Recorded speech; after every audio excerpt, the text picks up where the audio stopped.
Chuck Hagel has wrapped up his first visit to Afghanistan as defense secretary. Before he left today, Hagel met with Afghan President Hamid Karzai, but security concerns seem to overshadow the meeting. NBC's Mike Taibbi is traveling with the defense secretary in Afghanistan and has the latest.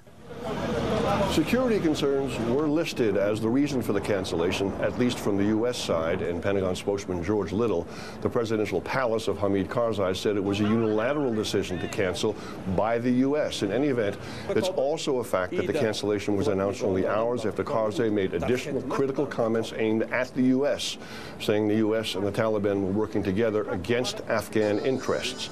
In nationally televised remarks earlier in the day, Karzai said the U.S. was negotiating daily with the Taliban. The two were working together to show that there could not be a withdrawal, a total withdrawal of coalition troops by the end of 2014. He said the U.S. no longer considered the Taliban an enemy, and they also cited those two terrible suicide bombings yesterday that claimed 18 lives. I told the president it was not true that the United States was unilaterally working with the Taliban in trying to negotiate anything. The fact is, any prospect for peace or political settlements, that has to be led by the Afghans.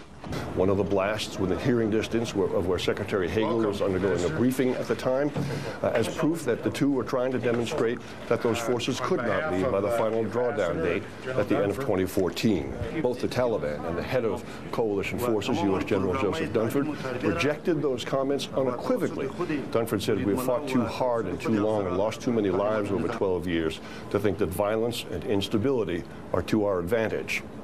Mike Taibbi, NBC News, Kabul.